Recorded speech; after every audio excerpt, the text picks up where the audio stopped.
Hi, my name is Bima. I'm a YouTuber and also a travel host. I'm testing the backpack to see the quality of the air that I'm exposed to. Especially because I live in Jakarta, a city famously known for its bad traffic jams, air pollution, and actually a condition that has worsened over the years. The Dyson air quality backpack is made of a number of key elements. The sensing enclosure, which contains all our air quality aspect, a GPS device to track where people are going, got integrated a communication system, which enables us to transfer that data seamlessly.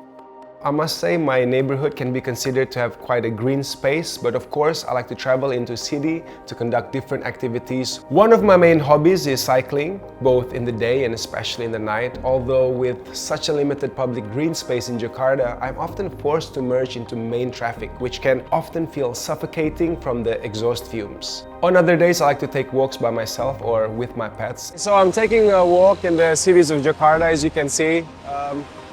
Traffic is getting better around this time, and it's always nice to be able to use the Dyson air quality app so I can have a real-time measurement of Jakarta's air quality. As you can see, VOC level is a bit on the rise. It's spiking up a bit, but pretty good. Let's go on. So I'm Scott Lowther. I'm a senior data scientist at Dyson, and I'm super excited to take you through some of the data that we've found for you. Particles are bits of solid and liquid that are floating around in the air, so it could be things like pollen or dust or pet dander. PM10 and PM2.5 refer to the size of the particles. I also brought the backpack during my car rides to the city, and surprisingly, I saw a great spike of CO2 every time I closed all the windows.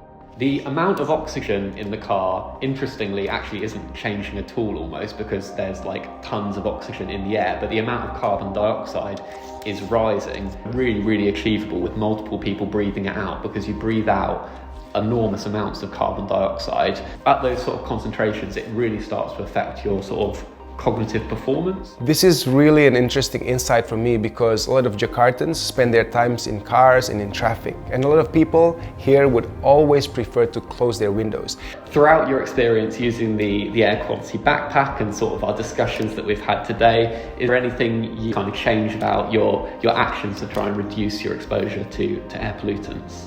I like taking my night rides, and now I know through the backpack that I should avoid traffic. But what can we do to help people get better quality air?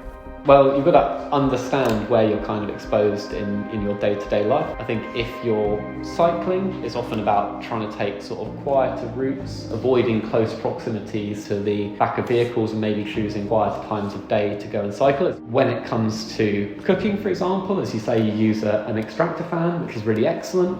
Using an air purifier is also going to be beneficial because it will be able to filter out some of the volatile organic compounds and particles that you see in the air.